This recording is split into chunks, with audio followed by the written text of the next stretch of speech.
todos. Hola, buenos días a todos, ¿cómo están? Bueno, hoy vamos a continuar con nuestra lectura. Nuestro invitado de hoy es Herman. Hola, Herman, buenos días, ¿cómo estás? Hola Diana, ¿cómo vas? Bien, ¿y tú cómo estás? Bien, bien. Aquí ya dispuesto a leer, a continuar con la lectura. Listo. Entonces, continuemos, empecemos con la lectura. Vale. Bueno, hace décadas Albert Ian Gray dio a conocer un concepto en principio destinado a los vendedores de seguros. Lo llamó el común denominador del éxito, y en él quedaban incluidos los conocimientos que el autor había acumulado a lo largo de más de 30 años de estudio sobre las claves para la consecución de la fortuna en los negocios, la familia, la salud y la vida económica y espiritual. ¿De qué trataba?, preguntó la emprendedora interesada, dando otro sorbo de café ya tibio. Bueno, respondió el millonario, por lo que recuerdo del folleto que se elaboró a partir del contenido de las conferencias que impartió y que luego circuló entre los profesionales de ventas, el creador del concepto venía a decir: me había criado en la creencia popular de que el secreto para conseguir el éxito era trabajar duro, pero había visto a tantas personas trabajar duro sin alcanzar el éxito que acabé por convencerme de que el trabajo duro no era el verdadero secreto. ¿Y entonces cuál era?, intervino impaciente el artista. Tranquilo muchacho, vamos a ello, respondió el millonario en tono de broma. Albert decía: este común denominador es algo tan grande y tan poderoso. ¿Y lo es?, interrumpió la emprendedora, también incapaz de esperar a conocer la respuesta.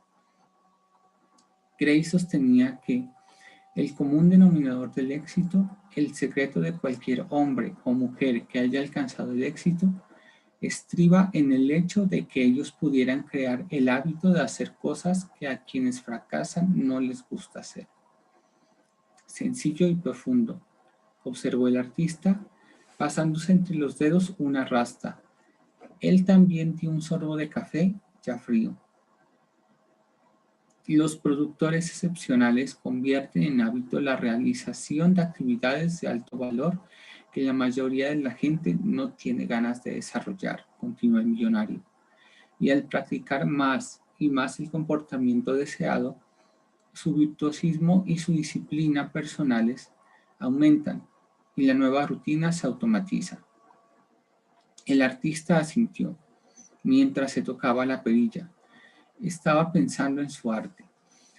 Realmente he estado poniéndome límites a mí mismo debido a mis inseguridades, pensó de nuevo. Me preocupa tanto lo que los demás digan sobre mi trabajo que no expreso en la medida suficiente mi creatividad. Y el señor Riley tiene razón.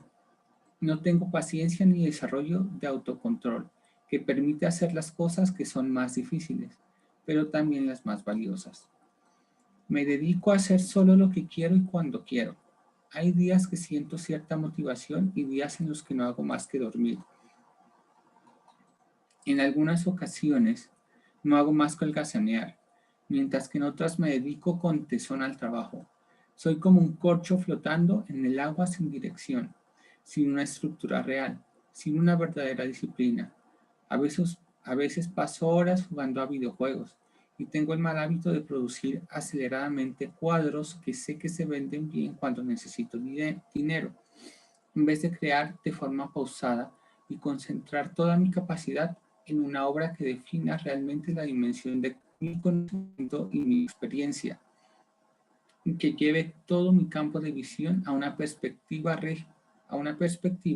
regida por la genialidad de esa obra. Pues bien, reanudó el millonario volviendo a su historia sobre la construcción del Taj Mahal.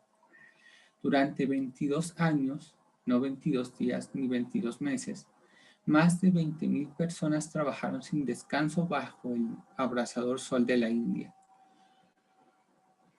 Uno tras otro, los grandes bloques de mármol fueron transportados recorriendo inmensas distancias por más de 1 millar de elefantes hasta que un ejército de obreros y artesanos erigió con constancia lo que estáis viendo.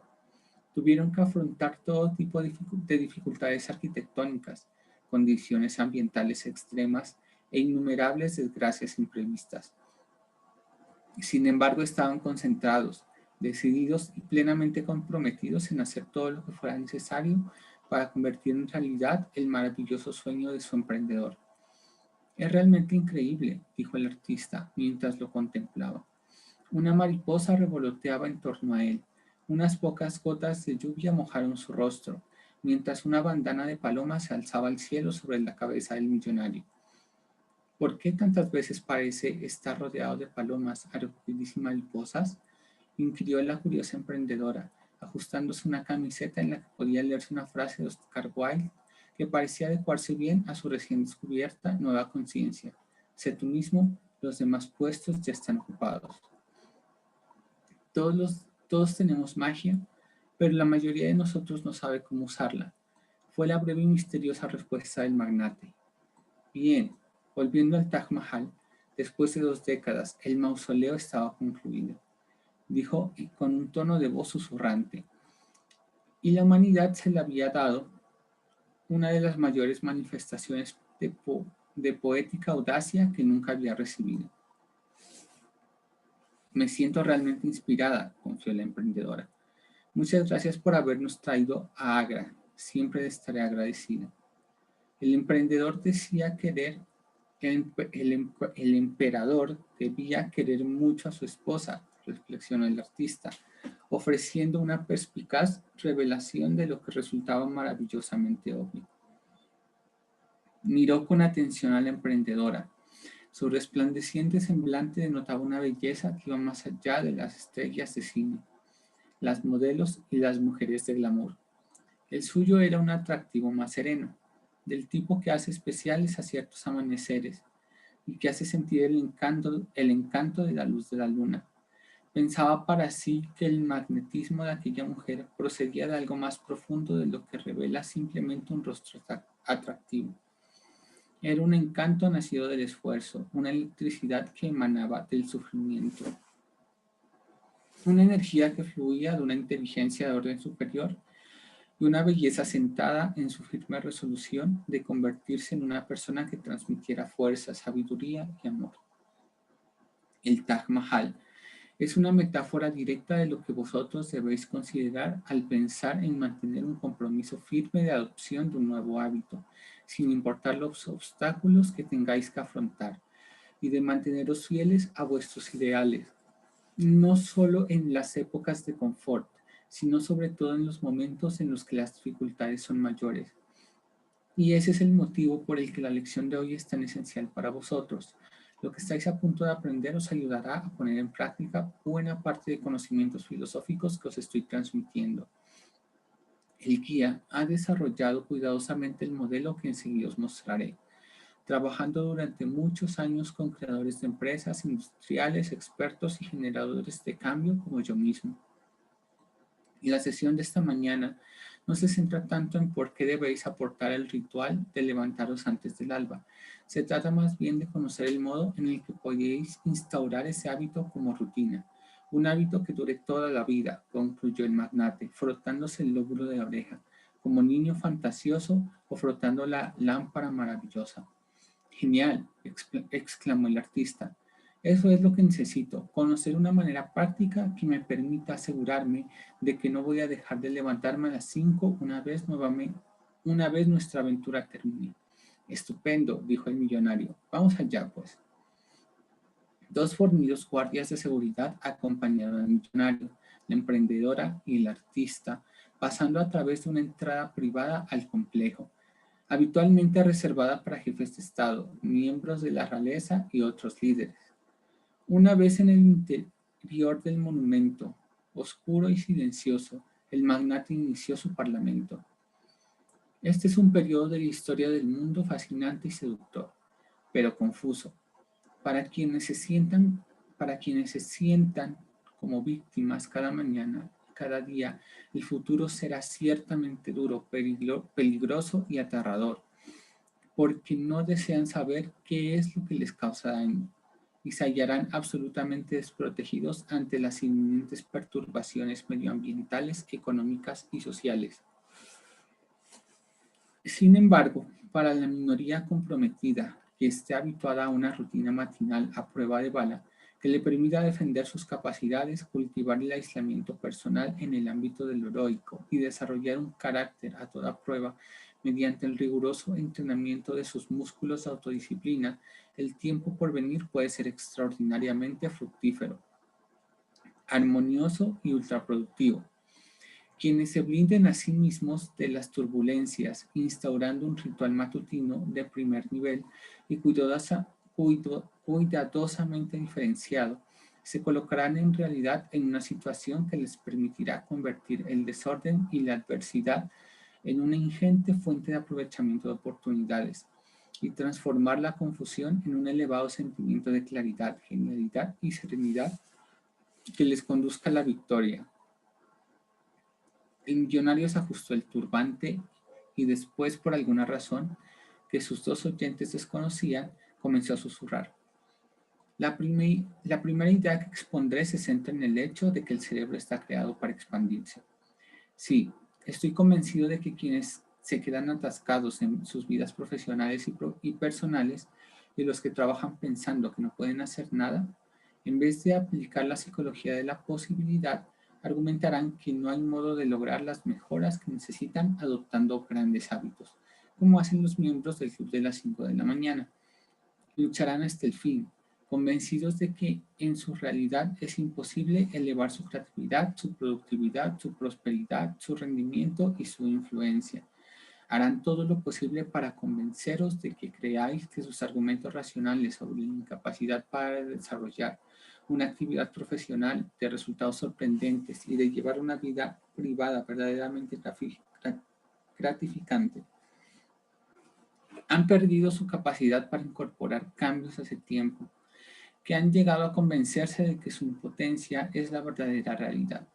Si, si descuidáis vuestras capacidades durante el tiempo suficiente, acabaréis por pensar que no tenéis ninguna, pero la realidad de su situación es bien distinta. El hecho es que esas personas buenas, bien intencionadas y dotadas de talento, han dejado que en ellas el yo soberano se haya corrompido tantas veces que han sucumbido, cayendo en un estado de pasividad aguda. Sí, la mayoría de las personas son constructoras pasivas, no activas, de las ambiciones que hay en su interior. Y de este modo, inconscientemente, han creado una serie de excusas referidas a las razones por las que no pueden revelarse como líderes en su trabajo y en creadores activos de sus propias vidas, porque temen abandonar la seguridad que sienten en su propio estancamiento y abordar las radicales mejoras que los conducirían a la gloria. ¿Hasta ahí os sigo? Sigue, por favor. Vale. El millonario se detuvo para tomar una gran bocanada de aire. Un rayo de la luz dorada del sol penetró en el Taj Mahal. Después el magnate prosiguió. La ciencia actual confirma que nuestro cerebro puede continuar creciendo durante toda nuestra vida. Este singular fenómeno se conoce como neuroplasticidad y es un testimonio de que el cerebro humano, al igual que la fuerza de voluntad personal, es mucho más parecido a un músculo de lo que antes se creía. Es plástico en el sentido de que si se presiona sobre él, se expande y si se flexiona, se extiende, haciéndose más potente para que podáis utilizarlo alcanzando la más elevada expresión de vuestras capacidades más brillantes. Así que debéis aseguraros de que ejercitáis vuestro cerebro de la manera más agresiva, adoptando nuevos hábitos, como el de levantarse al alba en vez de vuestro nuevo estado de normalidad. Perdón. Como el de levantarse al alba en este vuestro nuevo estado de normalidad. Las neuronas que se activan a la vez se conectan para siempre. ¿Lo sabíais?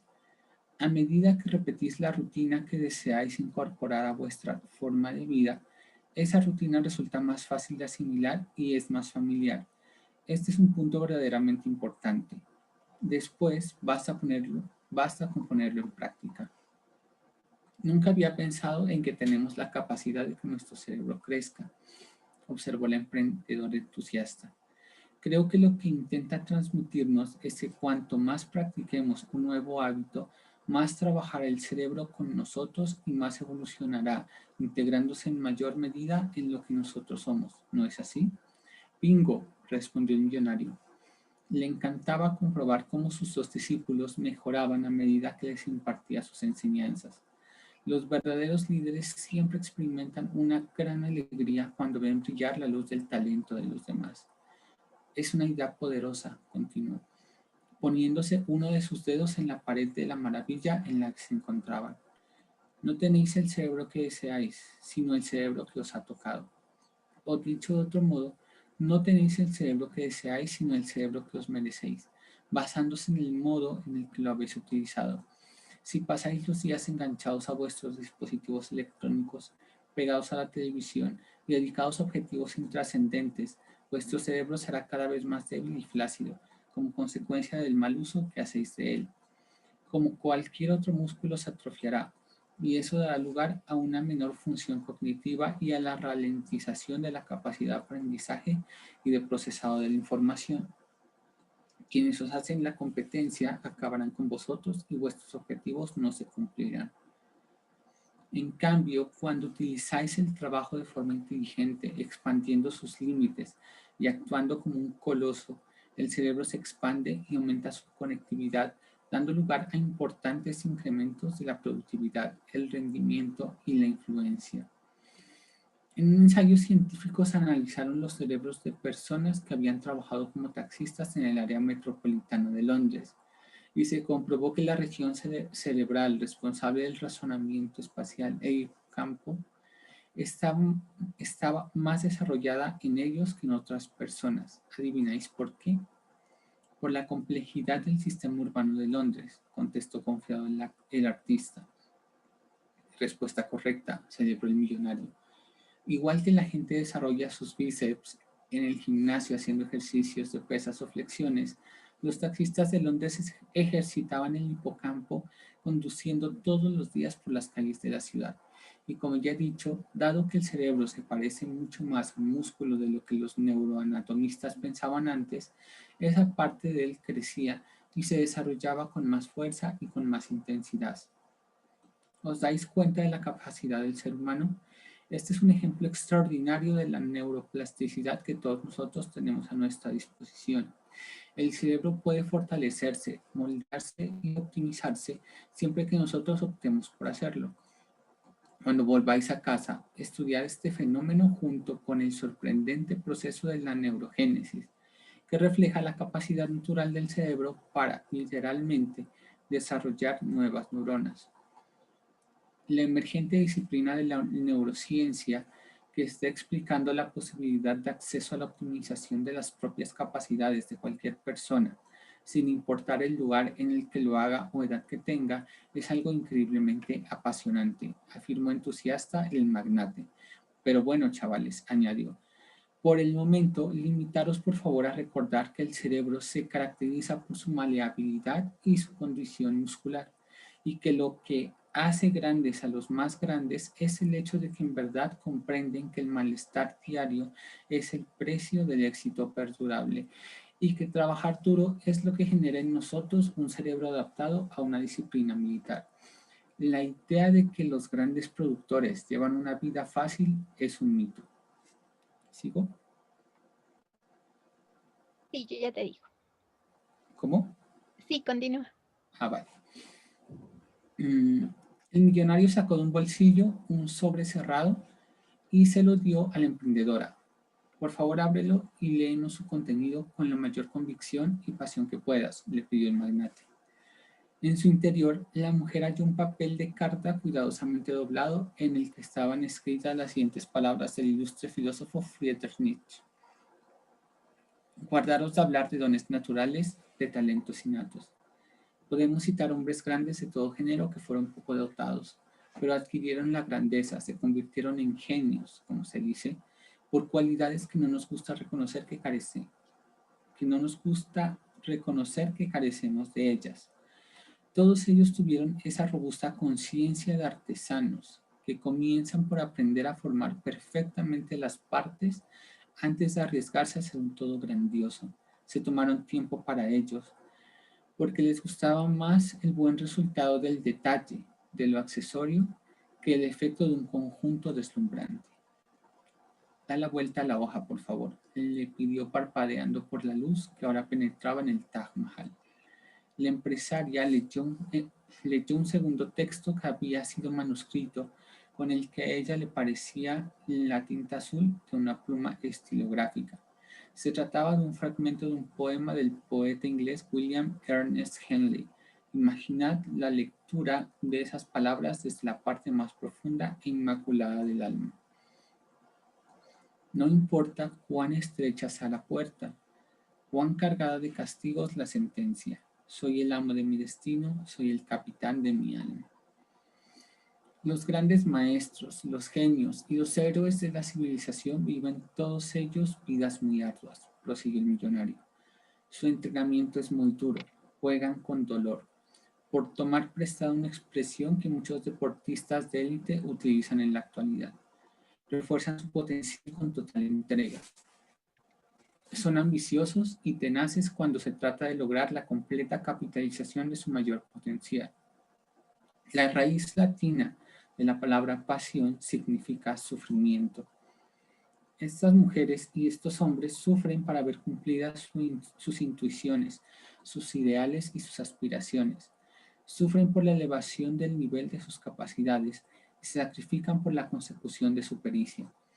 Soportan una enorme angustia a medida que progresan en sus habilidades y abandonan sus tentaciones. Y también tengo que deciros que estos creadores excepcionales sufren por el estado del mundo. No mantenerse firme en el propio compromiso degrada nuestro mundo, en tanto que el planeta se convierte en un lugar peor sin la aportación de los más grandes. De repente, el millonario se puso de rodillas, se tumbó en el suelo y cerró los ojos. Cruzó los brazos sobre el corazón y empezó a roncar sonoramente. ¿Pero se puede saber qué demonios hace?, preguntó el artista entre confundido y divertido. Incomodidad voluntaria, fue la escueta y rápida respuesta, más ronquidos.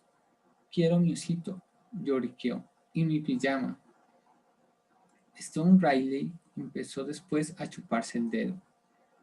A veces parece de otro mundo, rió la emprendedora, divertida por la nueva escenita del extravagante magnate.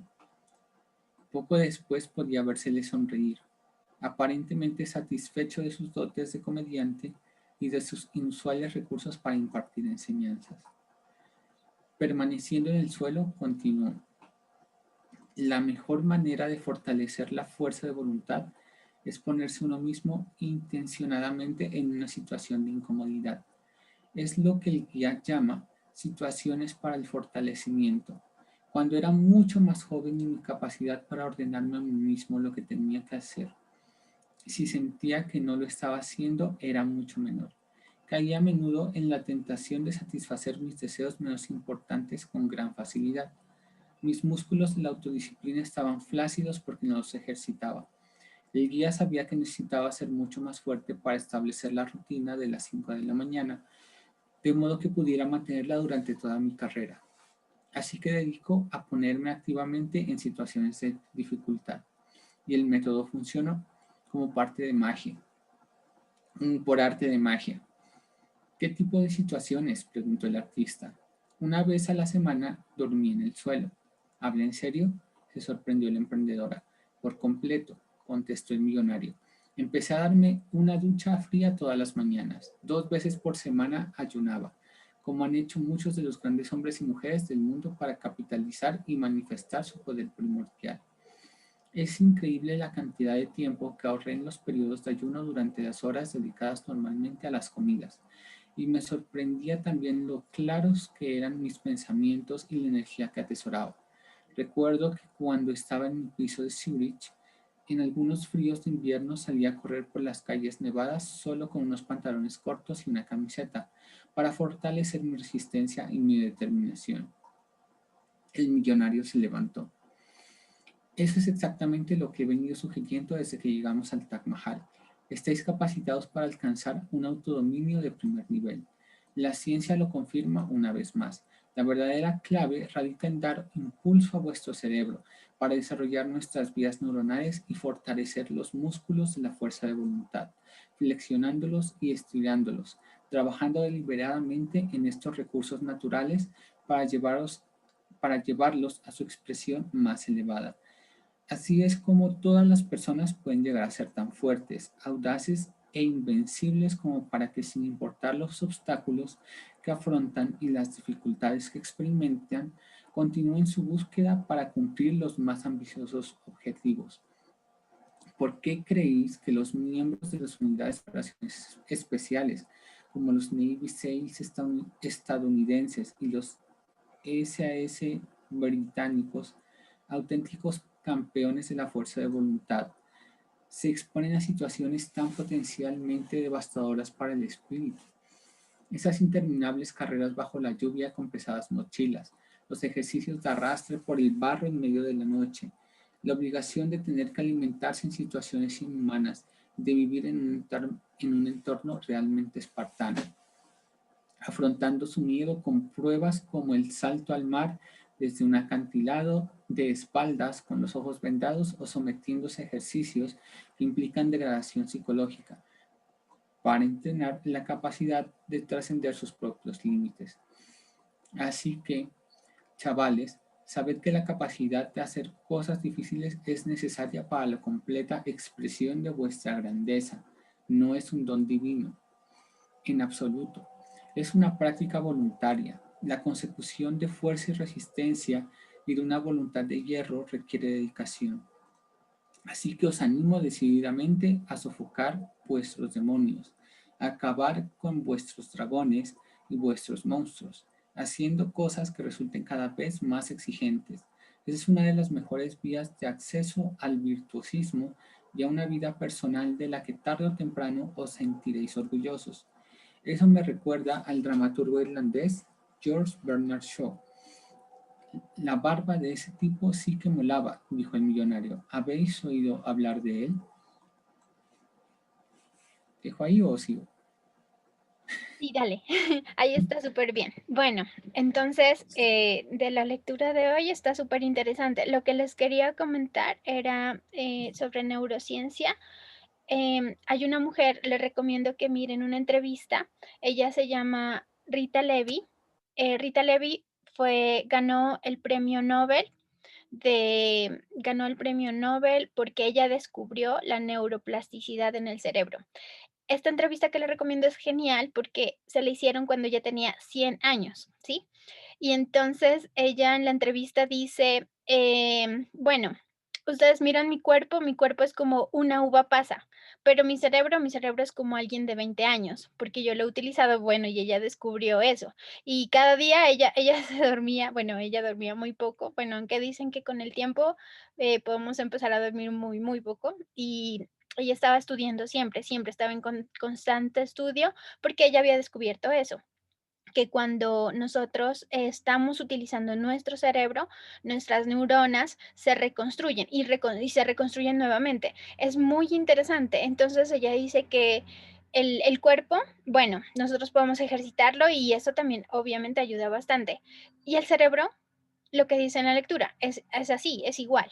Entonces, su cerebro se puede reconstruir, pero el cerebro se reconstruye mejor que un músculo, porque imagínense, o sea, lo que decía ella, ella tenía 100 años, pero mi cerebro es como de alguien de 20 años, porque lo utilizaba a diario y ella sabía cómo, o sea, ella conocía la ciencia detrás de esto.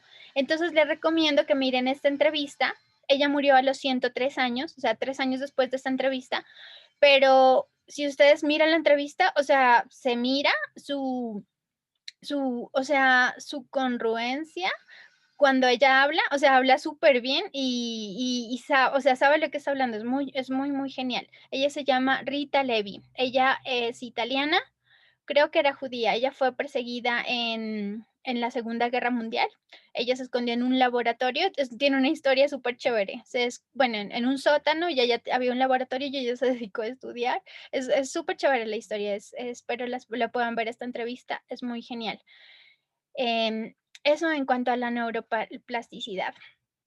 Otra parte que me pareció muy chévere es sé tú mismo, los demás puestos ya están ocupados. Oscar Wilde. Bueno, hay muchas cosas, ¿no?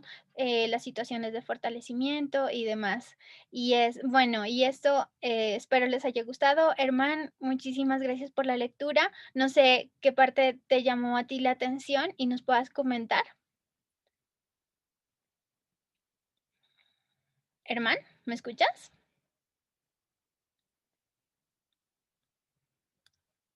Creo que tienes el micrófono apagado. Ah, ya. Ya. Dime. ¿Qué parte de la lectura? ¿Qué te pareció la lectura? No, también me gustó mucho la parte sobre la neuroplasticidad, sobre todo el ejemplo que daba sobre los taxistas en Nueva York, digo en Londres, Nueva York creo, Londres. eh, que, que hablaba sobre que mientras tú más practiques un hábito, tu cerebro se va acoplando y va mejorando su rendimiento para realizar ciertas actividades.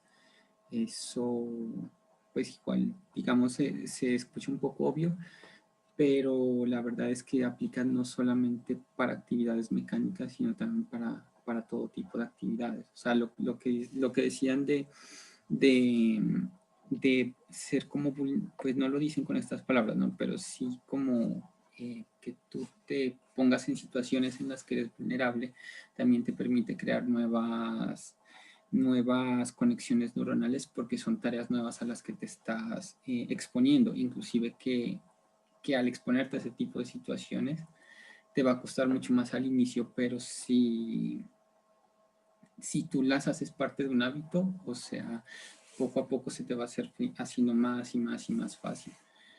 Esa fue como la parte que más me gustó. Me recordó mucho un libro que me gusta mucho, que se llama El libro de los cinco anillos. Pues lo dice con otras palabras, pero sí prácticamente va a lo mismo en ese aspecto. Y ya son como las dos partes que me gustó más o que recuerdo de lo que se leyó. Eso Sí, nomás. sí, es súper chévere. De hecho, bueno, aunque lo que tú dices, antes de que les vuelvo a nombrar a Rita Levi, antes de que Rita Levi descubriera esto, las personas pensaban que nuestro cerebro iba degenerándose poco a poco. De hecho, muchas personas hoy en día piensan que es así. El problema de Alzheimer da porque no generas nuevas redes neuronales. De hecho, dicen que las personas que hablan como tienen un segundo idioma o tercer idioma, o que están aprendiendo siempre algo nuevo, es muy difícil, o sea, no adquieren o sea, la posibilidad de adquirir Alzheimer es muy baja, ¿sí? Porque el Alzheimer ocurre cuando tú haces una tarea y la haces siempre y la has hecho toda tu vida y no has hecho cosas nuevas. Entonces tu cerebro como que empieza a dejar, como nuestros músculos, si no los utilizamos, pues empieza a haber como flacidez y demás. Y el cerebro es de esta misma forma. Y muchas personas, por ejemplo, tienen la idea, no, yo ya tengo, no sé, 70 años, no puedo estudiar algo nuevo, pero no es verdad. De hecho, lo mejor es que a los 70 años estudiemos algo nuevo porque sí se puede, o sea, nuestro cerebro está hecho para eso, para que nosotros cada día empecemos a estudiar algo nuevo. Como les digo, ella tenía 100 años y a los 100 años ella seguía estudiando y su cerebro estaba intacto. O Einstein, cuando Einstein dijo a los 60 años, no sé latín, voy a estudiar latín. Entonces estudió latín. Pero algunos dicen, no, pero es que él era Einstein. No, pero ¿cuál es la diferencia del cerebro de Einstein y nuestro cerebro? ¿Cuál es la diferencia? Es igual. Lo que pasa es que hay que utilizarlo, aprender. Yo creo que aprender cada día algo nuevo para ejercitar el cerebro, ejercitar la fuerza de voluntad que también él decía, y tal vez hacer algo nuevo, una cosa nueva, así sea por algún tiempo, un poco tiempo, pero aprender algo nuevo para que el cerebro desarrolle esas nuevas rutas neuronales. Sí, ponerle pasión a lo que hacemos, aún algo que nos guste ponerle pasión. Y y nuestras rutas neuronales van a ser mejor. Bueno, muchísimas gracias por acompañarnos el día de hoy. Nos vemos mañana a las 7. Gracias, de verdad, gracias por acompañarnos. Un abrazo a todos y que tengan un excelente día. Muchas gracias. Gracias. Gracias.